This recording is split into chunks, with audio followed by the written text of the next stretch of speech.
Hello everyone, this is Oxales speaking. Today I would like to talk a bit about failing or falling, whatever you prefer. As you can see, we have caught a single enemy outside the camp, and afterwards we have made a push inside it. My dear Mesmer, although actually Berserker, is on the spearhead.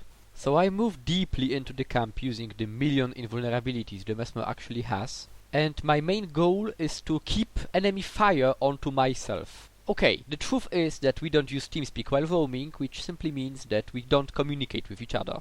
So I charged her, and as you can see, my friends do not come with me.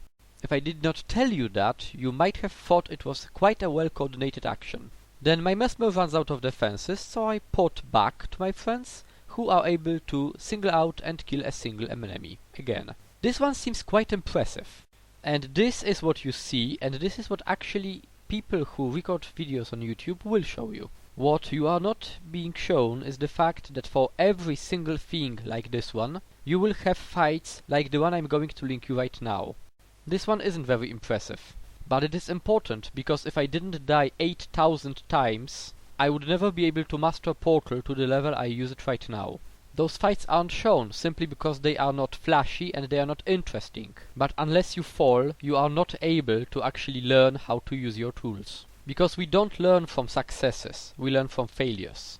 In this video, right now, I have noticed that I won't be able to win with this thief. I use the portal to move away from this spot to be able to escape at will. Using a portal means I can fight any fight, and even in the worst situation I am able to escape and recover, even if I get overloaded by conditions. That's the reason why I don't need so much condition removal. And that's exactly what happens. I move away from my opponent. With Masinvis I move even further away because Portal has insane range, and after Blood Frenzy defense I am able to port away, run, and map back to the base. Another example, not Portal. Let's look at Mantra of Destruction. It's a very powerful offensive tool, especially with Bountiful Interruption, but combined with Chaotic Interruption it becomes a defense tool, and a total lockdown stuff. The enemy Mesmer was not full burst, so it was worth it to take some hits to load the mantra without dodging, because although enemy Mesmer was almost full hit points, the defenses of a Mesmer are of active nature. So the key was to interrupt actually anything, to keep Immobilize up and get more mites, to devastate an enemy with a greatsword. How do I know? Because I always die to Immobilize. This is an example of another fight I should never lose. When I am roaming, my secret is cooperation with some commanders I like. If a commander types on map chat that they need something, I will actually help them. So here we have a ranger who is trying to stop me from killing a Doliak. A ranger made a horrible mistake. He might have thought I will face him, so he activated the, a lot of stability and the signet. So why should I fight a ranger now? Besides, real predator knows that you need to kill Doliaks, not players. With a bit of creative use of reflects, well, standard use of reflects, it's actually pretty easy to kill a Doliak if a ranger tries to defend him.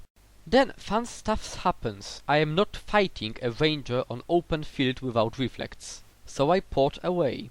But if I do port away, this will not be an open field fight anymore, is it? So if I Masinvis and return, I am able to kill that ranger, because I have the first move and crowd controls. And as I tend to duel Gw2 in SPVP quite a lot, I know how rangers play. Glass versus glass is decided by the first move usually. This is why that portal was so crucial. And now look, I distorted a moment too late. Sentry stunned me, I did not blink and heal, I tried again and I died. Frustrating but valuable lesson. The lesson is actually stomp only when you can, and only if enemy doesn't have anything to rally from. Otherwise it's better to take it slow and steady. Like in this fight, I have downed an underlevel elementalist while the guardian was on my tail. I am kiting the guardian and I do not let a fallen elementalist to rally on his own. When the guardian jumps to try to res him, I can unleash the DPS because the guardian will be stationary. Many times we have died, our party has died, simply because we tried to res one of us and enemies focused fire on the area. This is exactly the same mechanism I was trying to do right now over here. Stomping would be a mistake because of absolutely no stomping mechanisms like, for example, Masinvis. Okay, so in this fight, Tamini joined the party. Remember the fight against Thief when I pulled him to port away? Exactly the same mechanism. I don't want to fight a Guardian under Tamini fire. I port away, reset fight and recover some hit points, while the Guardian has to fight Tamini to get to me. Time is absolutely on my side, because when the guards will respawn, the Guardian will either have to evacuate or I will win. And the Guardian knows that, so the pressure is on him. The Defender has an advantage, because Defender can wait, can kite, while the attacker needs to kill the Defender. Besides, there's one more dirty trick about it. Tamini use skills. This means that I can feed mites from them using Bountiful Interruption to get the burst to kill the Guardian. And this is exactly what happens in this fight. This one I played very safely. Sometimes, however, it is impossible to play very safely. This fight has a lot of mistakes, but also a lot of good stuff happening. Me and Venus, we attacked a camp defended by 2 enemy players. What we did not see is 2 more enemy players coming and 1 ally coming. In the process, enemies focused Venus and she got downed. So this situation is quite difficult, because I can't res her, because as previous fight shows, enemies would lay waste on me. I do have to mass invis and move in, and hope that Ziggy will kill something which will rally Venus. Then I port it away, but look, that's the word, hope. For me personally, the most interesting fights, the best fights in World vs World are those which were equal. But equal for me does not mean 2 vs 2 or 5 vs 5. Equal means there were equal opportunities of both sides of winning or losing. Now, this warrior has managed a situation that I can't reinforce Venus. A moment later, Ziggy took the warrior on himself and I tried to get to Venus, but the damage was done. She got quite damaged, and I got hit by a ranger from behind. If you remember the fight against the Mesmer, I took the burst to be able to charge the mantra. Here I neither avoided the burst nor charged the mantra. Then lack of stability means that I have problems against the ranger. I can charge the mantra inside the warden, but because of the guards I can't avoid the damage. Then no defenses and low line of sight is something I can fight with, but those guards on top of that is what manages to down me. I am simply lucky that Venus managed to stomp an engineer, so I can rally off him. But I could have turned this around earlier. If I was fast enough, I could have clicked on a ranger to target him with a mantra. You know, from Warden, from inside the bubble. But this is one of the reasons I can't play a real Shatter Mesmer with Illusionary Persona. My fingers are simply too slow, I can't do it.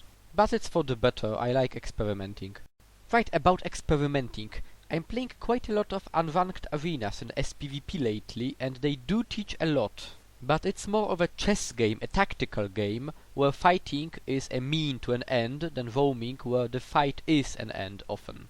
Here I have used Chaotic Interruption with a mantra on enemy power Mesmer, and I ignored the condition Mesmer. Ignoring condition Mesmer is possible, because it needs some startup time. So perfect situation, I'm trying to use a mantra to stop enemy from resing. Enemy used a decoy, target changed, and my mantra hit the lizard. So without interrupting, enemy is able to res his ally. And well, now I am doomed. But you know chess, right? So my role here was the one of a bunker. I was simply waiting for my friends to come and save me. I can't win every fight using mechanical skill simply because I am too slow. Like the previous fight with the ranger, which could be won by targeting a particular enemy from the warden, could have been won. But even if I know what to do, not always I can do it. So I can arrange the situation and win using tactics. Now there's one more way that you can assure you will win in most situations. It is by going preset party composition against a group of pugs. Okay, we still don't have TeamSpeak here, but we tried to create something like that. Please look at the amount of recovery Alaric on Elementalist and Drew on a Guardian give us. Note the insane boons we have. Naturally, every Mesmer out there will be focused by enemy thieves. But having a proper party composition, it is simply enough to be able to, use portal, mass invisibility, and blink away to recover, break the fight. It might not be very visible, but our enemies are actually fighting very well. Between Drew's and Alaric's support which is given to us, and Thieves and Mesmer damage, and the fact that we coordinate and call targets and stick to those targets, and we have stability, this particular fight is far easier than it should have been in any normal situation. Now, we are totally not used to playing like that, and it shows. We don't have voice communication and it also shows. But if we, effectively, a group of pugs which sometimes play together, are able to do something like this, then with proper communication and proper party composition, you don't even really need any kind of advanced tactics to be able to win. Now, having this fight, add the rotations and SPVP ideas of creating unequal fights. And if you are able to do that, even being a less skilled mechanical player, you should be able to be quite efficient in World versus World. And if you are willing to learn from your mistakes, to analyze why you have lost, and to get knowledge from this, like we are trying to do, then you will also get better, and eventually I think this will be the only way the new roamers will be introduced to this game. Because a sad truth is that we, the roamers, kill roaming. Every 2 versus 5 fight we make, and which makes us feel awesome, means that there are 5 players out there who feel horrible. And without new blood, World versus World will eventually die. So unless we adopt some pugs, adopt some new players and teach them how to play, accepting the fact that they are not perfect, one day we won't have a lot of enemy roamers on the borderlands. And to be honest, this would suck. Please think twice before you laugh at enemy roamer, especially if he's low rank, or corpse jump someone, simply because someone might get discouraged. And on the other hand, from the opposite side, don't feel discouraged because you see some awesome action on YouTube. I've got more than 4,000 hours on my Mesmer, and there are still much better players than me. But please remember that you can compensate using build, tactics, communications, everything. As long as you are learning and having fun, remember that failing is usual. Only those who do no-risk stuff never fail. And with this optimistic accent, showing you how I failed to kill a Doliak because mistakes, thank you very much, Oxalis out.